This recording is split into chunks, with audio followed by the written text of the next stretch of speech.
I still remember the moment I pushed myself away from the kitchen chair, my heart pounding so hard it felt like it might burst. The plane tickets glowed on my laptop screen, casting a pale blue light across my face in the quiet kitchen. A round trip to San Diego, 2 passengers, me and my 8-year-old son, Liam Harris. One click of the mouse echoed in my head like a declaration. It's over, Megan. 3 years of living in the shadows end today. 3 years ago, my husband, Andrew Harris, was declared dead in a bizarre accident during a business trip. There was no body, just a hastily written report and a death certificate handed to me with practiced sympathy. I still remember that day like a scar I can't erase, standing in this very kitchen, holding Liam while a trembling colleague said, "He's gone. I'm so sorry." I collapsed on the floor, feeling the world split open and swallow us whole. From that day on, I lived like a ghost. I had once loved Andrew so much I endured his endless work trips, his late-night calls, and the growing coldness in his voice. I told myself he was just busy, that he would change, but instead he disappeared. Suddenly, permanently, or at least that's what I thought. Since that day, I swore to live for Liam. I sold my wedding ring to pay part of our mortgage, took a full-time job at a local bank, and refused to let myself rest. Every spare minute was spent trying to fill the emptiness I saw in my son's eyes. Liam didn't ask about his dad much, but every time he did, it was like a blade twisting inside me. Today, when I bought those tickets to San Diego, I wasn't just buying a vacation. I was buying a promise to myself, to move forward, to smile again, to teach my son that life isn't only about loss. I closed the laptop, leaned back in my chair, and exhaled. Liam ran in from the living room with a wide grin the moment he heard we were going to the beach. He wrapped his arms around me and whispered, "You're going to be happier there, right, Mom?" I didn't know how to answer. Maybe yes, maybe no. But I knew one thing for sure. This was the beginning of something new for us. There was a time when my life felt like something out of a glossy magazine spread. Andrew Harris wasn't just handsome. He had that kind of effortless charm that made people lean in when he spoke, and that quick wit that made me laugh even on the worst days.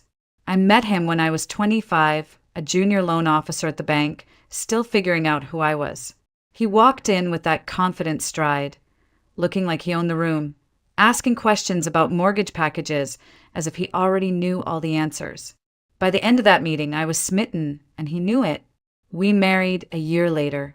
At first, it was the kind of marriage people envy: weekend hikes in the Rockies, wine nights under the stars, spontaneous road trips just because we could. Andrew had recently moved into financial brokerage and quickly became one of the rising stars in his firm. I felt proud standing next to him at office parties, his arm draped over my shoulder like we were building something unshakable. And then Liam came along. My sweet boy, our miracle. I thought Andrew would settle down, trade late-night work calls for bedtime stories, choose family dinners over client dinners. Instead, it went the other way. He became even busier, traveling to meet investors and close deals in places I'd never even heard of. There were months when Liam barely saw his dad except in passing, Andrew kissing his forehead at 6 a.m, and me pretending not to hear the front door close at midnight. I tried to talk to him about it, at first gently, then desperately.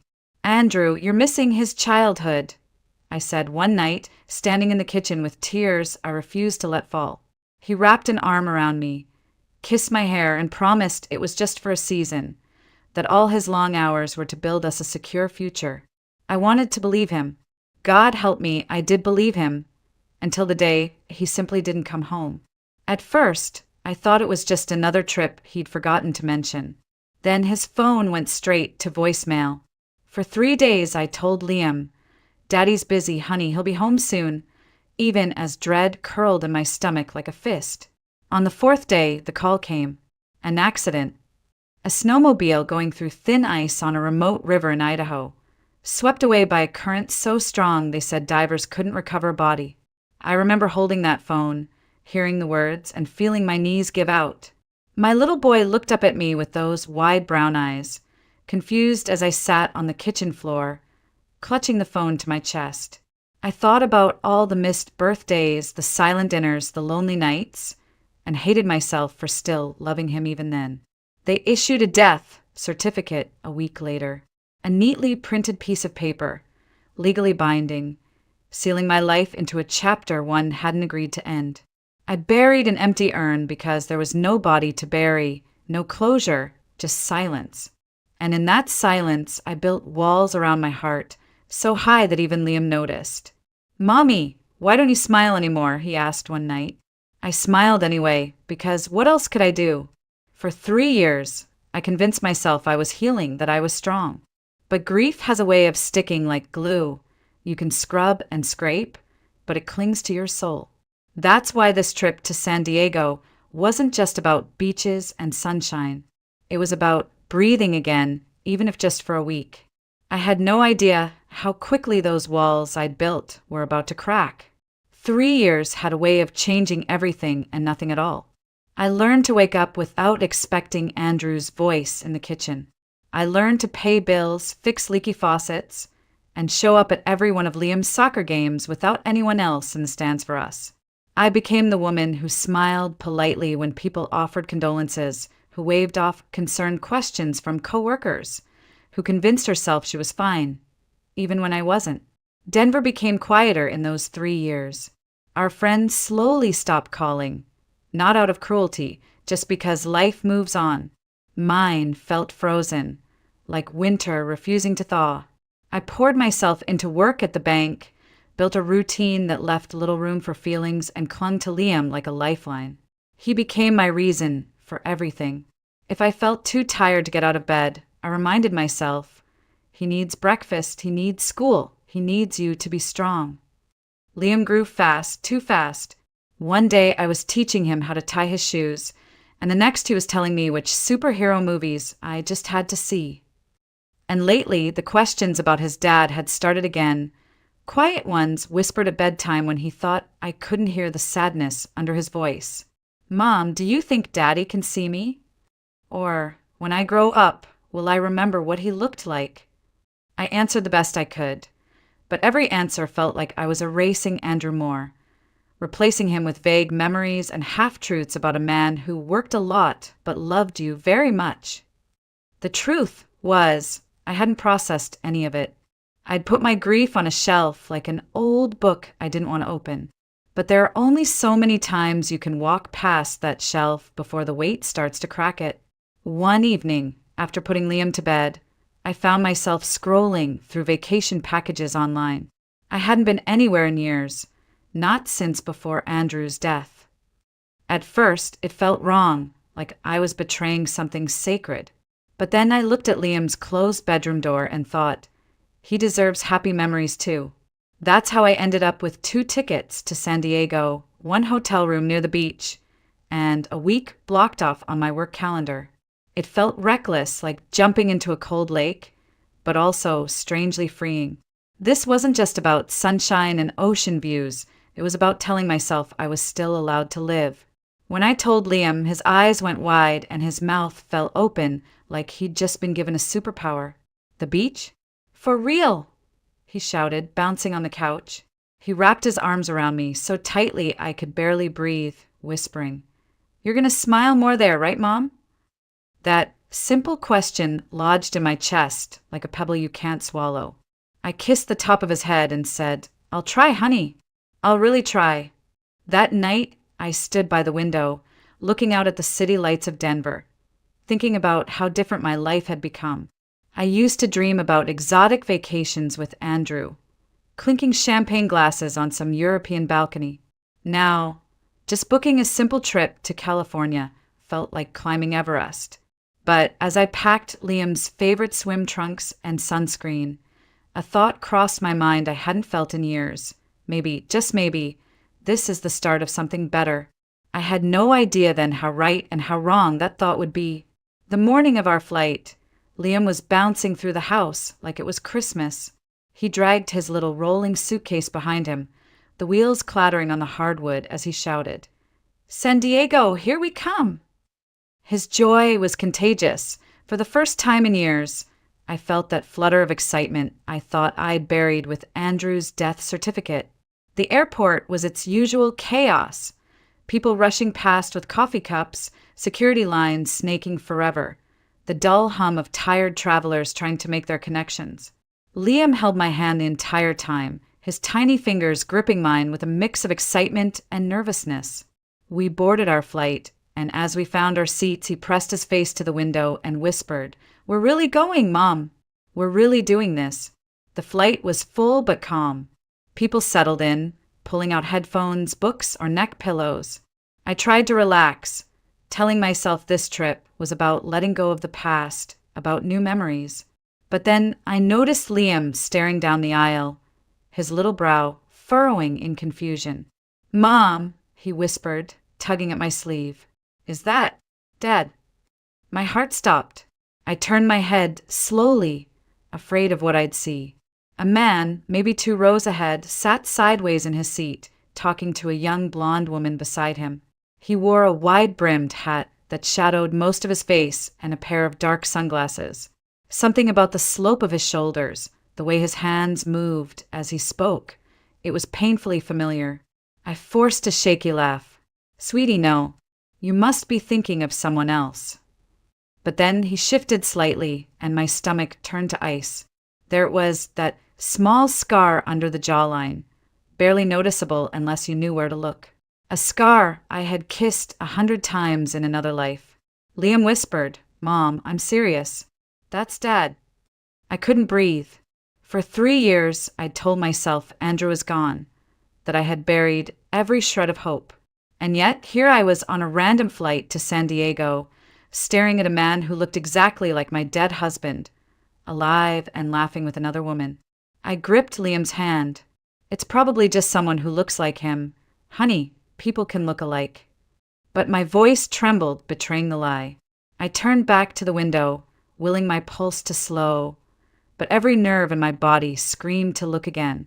As the flight took off, I kept stealing glances, memorizing every detail. The way he leaned in to listen to the woman, the casual way his fingers tapped on the armrest, exactly how Andrew used to when he was thinking. I told myself it wasn't possible.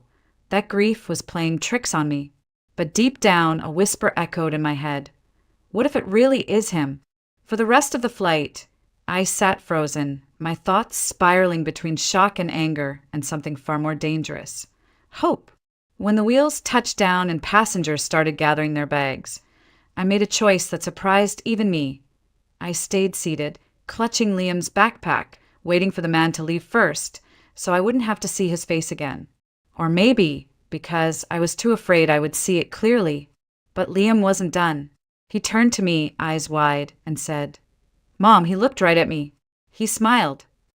And just like that, my entire world tilted. San Diego greeted us with warm sunlight and the smell of salt in the air, a welcome change from Denver's dry chill. Liam was still buzzing from the flight, talking about how the ocean looked from the window, how big the waves must be, how he couldn't wait to build the biggest sandcastle ever. I smiled, trying to stay present, but my mind was stuck on that man from the plane. It had to be coincidence, I told myself again and again. People look alike all the time, but that scar, that posture, even the way his hand rested on the seat back, it was all too familiar. And Liam, kids don't imagine things like that, not with that level of certainty. By the time we checked into the hotel, I'd convinced myself to let it go. This trip was supposed to be about healing, not digging up ghosts.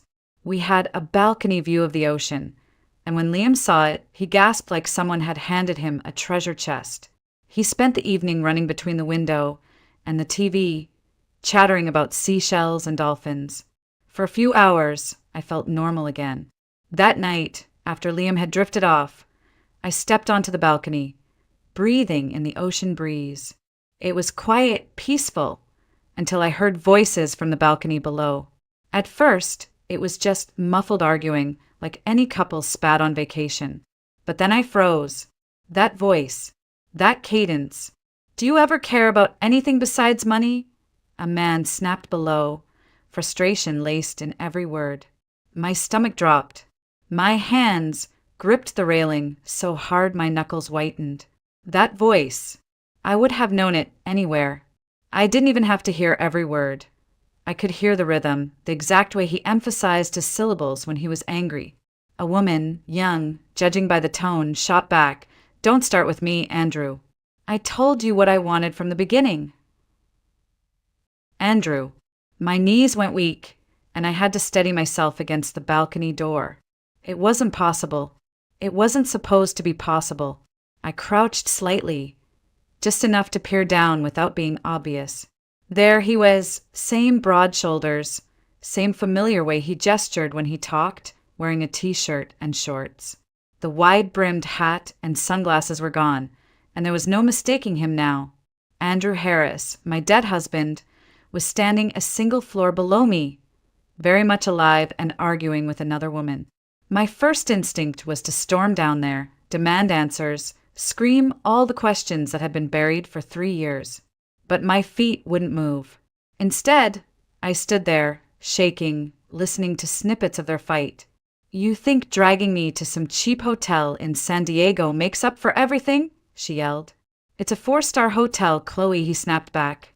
Chloe. So that was her name. I backed away, pressing a hand over my mouth. My heart felt like it might break all over again, not from losing him, but from finding him, alive, smiling at another woman, living a life I wasn't even allowed to know existed. When I finally stepped back inside, Liam stirred in his sleep and mumbled, "Mom." I knelt next to him, brushing hair from his forehead. "Shoo, it's okay, sweetheart. Go back to sleep."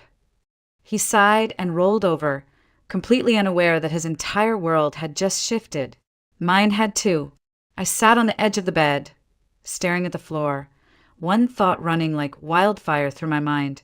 He's alive. Andrew is alive. And I had no idea what to do with that truth. The next morning, I woke up hoping it had all been some cruel dream. But one look at the balcony below reminded me it hadn't. Andrew Harris, my dead husband, was alive, breathing and staying 1 floor under me with a woman named Chloe. I moved through the day on autopilot, smiling for Liam as we explored the beach, but my chest felt tight, like every breath was borrowed. I told myself I'd focus on Liam and let the rest go, but when night fell and Liam drifted to sleep, curiosity and anger got the better of me. I slipped on my wide sunglasses, tied my hair back, and walked down to the hotel bar. The place was quiet, lit with soft amber lamps and the hum of a small jazz trio in the corner.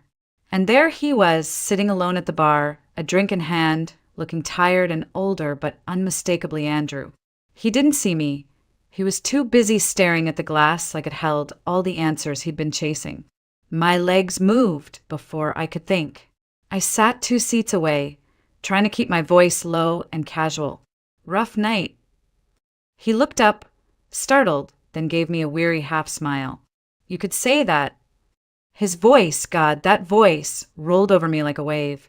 "Want to talk about it?"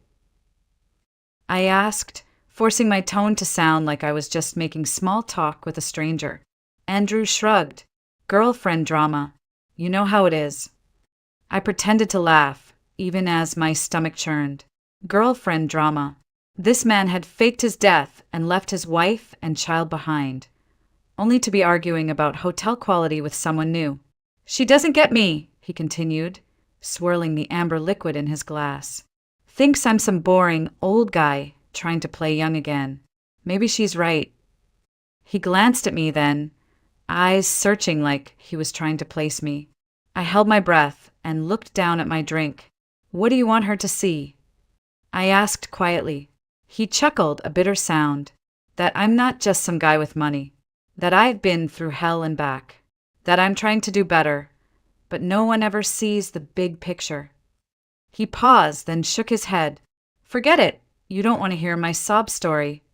"I'm a good listener," I said softly. Inside, my heart was pounding. Hell and back? He had no idea. He sighed, rubbing his forehead. 3 years ago, I lost everything. Thought I was done for. Had to start over from scratch. Leave people behind I didn't want to leave. But you can't explain that to everyone. Sometimes you just disappear. I gripped my glass, so hard I thought it might break. Disappear? That's what he called abandoning us. Disappearing? I wanted to scream, to tell him who I was, to drag him upstairs to see his son sleeping in blissful ignorance. But I didn't. I just sat there, nodding like a stranger while my world tilted. Andrew finished his drink and stood, giving me a polite nod. Thanks for listening. You're easier to talk to than most people I know. I managed a tight smile. Anytime. And then he walked away, leaving me staring at the bar top, shaking with a mix of fury and something I hated to admit, relief. Relief, because the voice, the face, the man, they were real. He was alive. But now I had to face a terrifying question. What was I going to do about it? The following afternoon should have been perfect. The sun was warm but not blistering. The breeze carried that salty smell that always made me feel like life could start over, and Liam was happily building what he called the strongest sandcastle in California. I sat on a striped towel nearby, watching him dig and shape towers while sipping from a bottle of water. For the first time in days, I almost forgot about Andrew almost. Then I heard a woman shouting. I turned instinctively, scanning the crowded beach until I saw her. Chloe, the young woman from the balcony. She was kneeling beside someone sprawled in the sand. My heart froze. It was him. Andrew was lying on his side, pale and unnaturally still, one arm twisted awkwardly beneath him. Chloe was frantic, shouting his name, shaking his shoulder, but he didn't respond. For one split second, I considered staying where I was. After all, he wasn't my problem anymore. But then I saw Liam watching, wide-eyed, gripping his sand shovel like a lifeline. Mom, is that? I didn't let him finish. Stay here, sweetheart. I called, already running. When I reached Andrew, his breathing was shallow, his pulse faint but present. Years ago, I'd taken a CPR course for work. Muscle memory kicked in. I rolled him carefully onto his back, tilting his head to clear his airway. He's breathing, I said, more to myself than to Chloe, who was still sobbing. Probably heat stroke or dehydration. I shaded his face with my towel and barked, "Go! Get someone from the hotel or call 911." Chloe nodded and sprinted off. It was surreal, kneeling there on the sand, holding the wrist of the man who had faked his death and shattered my life. Part of me wanted to let go, to stand up and walk away. But I didn't, because even after everything, there was still this reflex inside me to save him. Andrew stirred, eyelids fluttering. He groaned, his voice low and disoriented. "Megan." I froze. He had recognized me. "Yes," I said quietly. "It's me." His eyes opened fully, confusion flooding his face as he focused on me. You're really here." "Alive, just like you," I said, my voice trembling with a sharp edge I hadn't planned. Chloe returned with a hotel staff member carrying a first aid kit. He knelt beside us, checking Andrew's vitals while I stepped back, wiping my sandy hands on my shorts. My pulse was still racing and not from running. The staff member helped Andrew sit up, offering him water and instructions to rest in the shade. Chloe hovered, glaring at me like I was some stranger intruding, which in her world I guess I was. Andrew's gaze stayed locked on me. "Megan, please, we need to talk." I stood, brushing sand from my legs, my expression neutral. "Not here. Tonight, 10 o'clock, the hotel bar." He nodded, still looking shaken, not just from the collapse, but from seeing me, very much alive and standing right in front of him after 3 years of believing he'd erase me from his life. I walked back to Liam, who had abandoned his castle and was staring at us with a frown. "Mom, is that really Dad?" he whispered. I crouched down, pulling him into a hug. "We'll talk about it, sweetheart. But for now, let's just head back inside." As we walked toward the hotel, my mind reeled. Tonight, I would finally hear the truth. And I wasn't sure which terrified me more, that he had a good reason for what he did, or that he didn't. The hotel bar was quieter than the night before. Just a handful of guests scattered around sipping cocktails and scrolling through their phones. I arrived early, needing a moment to settle my nerves. My hands wouldn't stop shaking, so I wrapped them around a glass of water and tried to breathe. At exactly 10 o'clock, Andrew walked in. No hat, no sunglasses, no way to hide. He looked older, lines etched around his mouth and eyes, a hint of gray in his hair, but still undeniably Andrew Harris. My husband. My dead husband. He approached cautiously, like I might bolt or slap him across the face. Honestly, I hadn't ruled out either. "Megan," he said softly, almost like a prayer. I didn't answer right away. I just stared at him, waiting. Finally, I said, "You have 2 minutes to tell me why I buried an empty urn and spent 3 years raising your son alone." He winced, rubbing his hands together like a man trying to wash off something that wouldn't come off. "I didn't mean for it to be like that," he said. "I had to disappear, Megan. I had no choice." "You had no choice but to fake your death? To let me tell a 5-year-old boy that his father was gone forever?" My voice cracked despite my best efforts to keep it steady. "Make me understand that, Andrew.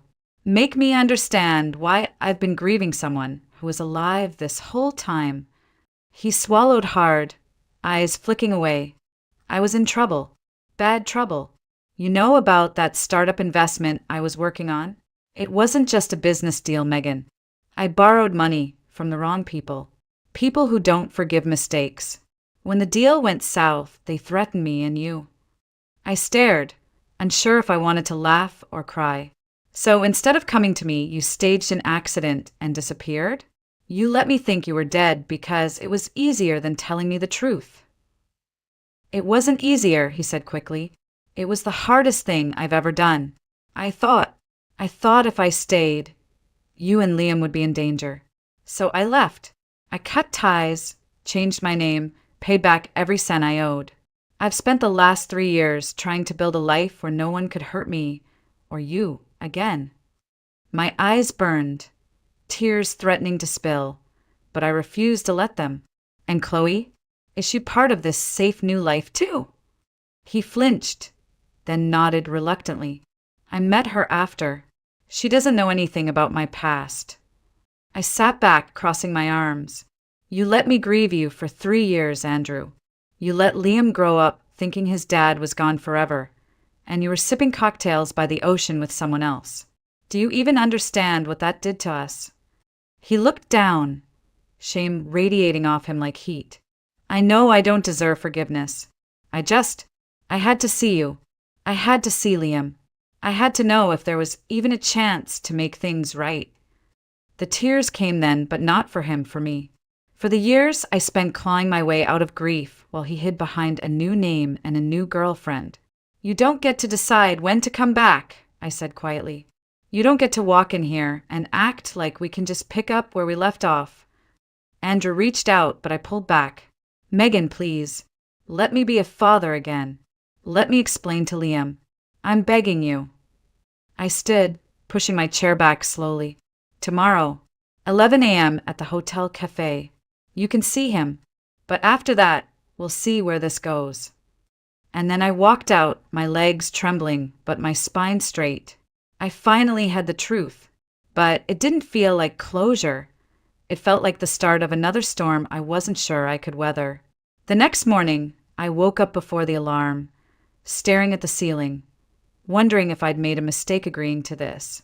Letting Andrew see Liam felt like opening a door I had welded shut 3 years ago.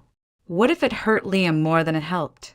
What if it reopened wounds we had finally learned to live with? Liam, however, woke up thrilled. He thought we were just going to breakfast. "Do they have pancakes, Mom? Please say they have pancakes," he said, tugging on his sneakers. I forced a smile. "They have pancakes, sweetheart. Don't worry." By the time we reached the hotel cafe, Andrew was already there, sitting at a corner table, nervously tapping his fingers. When Liam saw him, he froze. His face scrunched up like he was trying to solve a puzzle too big for him. "Mom," he whispered, "that's him. That's really him, isn't it?" I nodded slowly. "Yes, honey, that's your dad." Liam didn't run to him like in the movies. He walked carefully, eyes locked on Andrew, and stood across the table, staring. Andrew's eyes glistened as he knelt to meet him. "Hi, buddy," he said softly, his voice breaking. "It's me. It's Dad." Liam's lip trembled. "But you were gone. Mom said you." He stopped, choking on the words. Andrew's face crumpled. I know, and I'm so sorry. I made a big mistake. I thought I was protecting you and your mom, but I hurt you instead." For a moment, neither of them moved. Then, slowly, Liam stepped forward and wrapped his small arms around Andrew's neck. Andrew held him like he might never let go, his shoulders shaking. I looked away, blinking hard because whatever my feelings for Andrew were, Liam had just gotten a piece of his heart back. They sat down and Andrew ordered pancakes and orange juice for Liam, coffee for himself. The conversation was awkward at first. Liam asked about where Andrew had been, what he'd been doing, and Andrew gave vague but honest answers about traveling for work and fixing some big problems. I let him handle it, resisting the urge to correct or add details. At one point, Liam leaned in and whispered, "Did you miss me?" Andrew swallowed hard. More than anything in this world. That was all it took. Liam smiled, small at first, then wide, and started talking about school, soccer, and the sandcastle he'd built yesterday. Andrew listened like every word was gold, nodding, laughing at the right moments, his eyes drinking in every expression on our son's face. When breakfast ended, Liam tugged on Andrew's hand. "Can you come to the beach with us today? Please." Andrew looked at me, silently asking permission. I hesitated, but finally nodded. For a little while, the three of us walked down to the water, and for an hour, it almost felt normal. Andrew and Liam built sandcastles together, just like I had dreamed they would years ago, laughing when the tide took one of the towers. I watched them, my heart torn in two directions, grateful that Liam had this moment, but painfully aware of all the moments we had lost. When it was time to leave, Liam hugged Andrew again and said, "Can we see you tomorrow too?" Andrew glanced at me. "We'll see, buddy. One step at a time." On the way back to the hotel, Liam's voice was bright, excited. "Mom, maybe he can come home with us. Maybe we can be like before." I didn't answer right away because I didn't know the answer. The door I had welded shut was wide open now, and what came through it might change everything for better or worse. That evening, after Liam fell asleep, I sat on the balcony staring out at the ocean. Waves rolled in steady and calm, so unlike the storm inside my chest. Seeing Andrew with Liam had been healing in a way I hadn't expected, but it also brought back a raw ache I'd worked so hard to bury. Andrew knocked on the balcony door softly. I let him step out, his eyes cautious, as if unsure how close he was allowed to stand. "He's amazing," Andrew said quietly. "You did such a good job with him, Megan." I crossed my arms. I didn't have a choice. You were gone.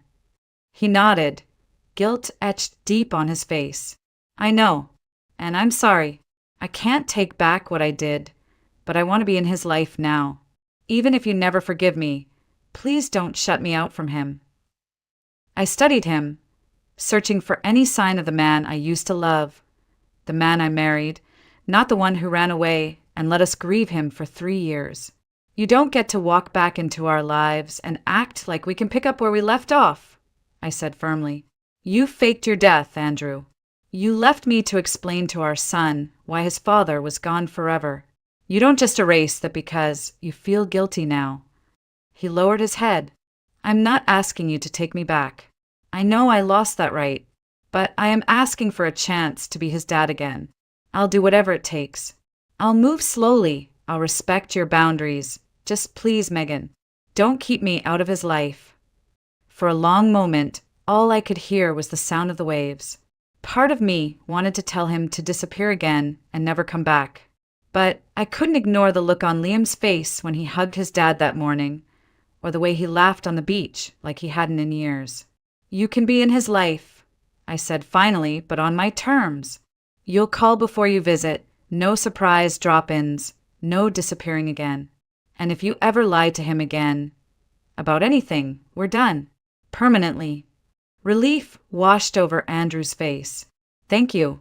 I promise, Megan, I won't screw this up again. I turned back to the ocean, my voice steady now. Good, because I'm not the same woman you left behind. I built a life without you, and I'm proud of it. I don't need you, Andrew. Liam doesn't need you to be perfect. He just needs you to be honest. Andrew nodded, blinking quickly. You're stronger than I remember. I had to be, I said softly. You made sure of that. He left quietly after that, and I stayed on the balcony, letting the salty breeze dry the tears I didn't even realize had fallen. This wasn't the fairy tale reunion Liam might have hoped for, but it was honest. And honesty was something I could build on, even if it was just me and Liam moving forward, with Andrew playing a small, carefully monitored role in our lives. When I finally went to bed, Liam stirred and murmured in his sleep, Mom, we're happy, right? I brushed the hair from his forehead and whispered, Yes, sweetheart. We're happy and we're going to be okay. For the first time in 3 years, I believed it.